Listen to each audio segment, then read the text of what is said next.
Հայաստանի քաղաքացիները ապրելու են ուժեղ Հայաստանում, որտեղ հարգված է լինելու մարդու հիմնարար բոլոր իրավունքները, որտեղ մարդիկ չեն դատապարտվելու իրենց կարծիքը արտահայտելու համար, որտեղ ոչ ոք իրավունք չի ունենալու նսեմացնել հայ առաքելական եկեղեցին եւ մեր հոգեվոր հայրերի պատիվն ու արժանապատվությունը։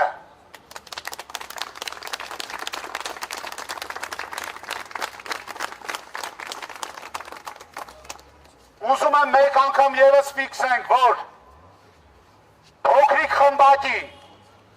եւ Հայաստանի Հանրապետության վերջին 8 տարվա դառը իրականության պատմությանը մնացել է ընդամենը 86 օր։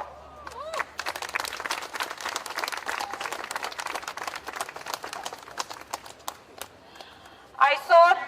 Հայաստանի դատական համակարգը հնարավորություն ունի ապացուցելու, որ կարող է գործել անկախ գործադիր իշխանությունից, ինչպես որ հարիր է ժողովրդավարական պետությանը։ Իսկ ավելի կոնկրետ կարող է ապացուցել, որ կարող է գործել առանց հրահանգների մեկ մարդու կողմից։ Այստեղ հարց է առաջանում. ինչու հնարավորություն չեն տալիս, որպեսզի Սամվել Կարապետյանը հայ ժողովրդի համար ստեղծի 300,000 աշխատատեղ։ Ինչու հնարավորություն չեն տալիս, որպեսզի Սամվել Կարապետյանը հնարավորություն տա երիտասարդներին ձեռք բերել մատչելի բնակարաններ։ Պարզ է, որովհետև այս իշխանությունները չեն սպասարկում Հայաստանի շահերը։ Այն ամենը, ինչը որ միտված է Հայաստանի զարգացմանը, Հայաստանի բարգավաճմանը, հակասում է այսօրվա իշխանության նպատակներին։ Եվ ամենակարևորը, այս փոքրիկ խմբակի ղեկավարը իր վախերից ելնելով շարունակում է փակ պահել այն բոլոր խիզախ ազատության խոսքից օգտվել ցանկացող մարդկանց փակի տակ պահել։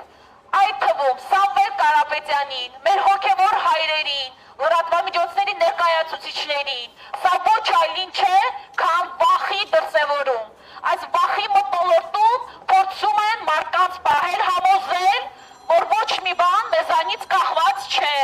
Փորձում են համոզել, որ մենք ոչինչ փոխել չենք կարող։ Իսկ մենք ասում ենք, այս ամենին մնացել են ընդամենը հաշված օրեր։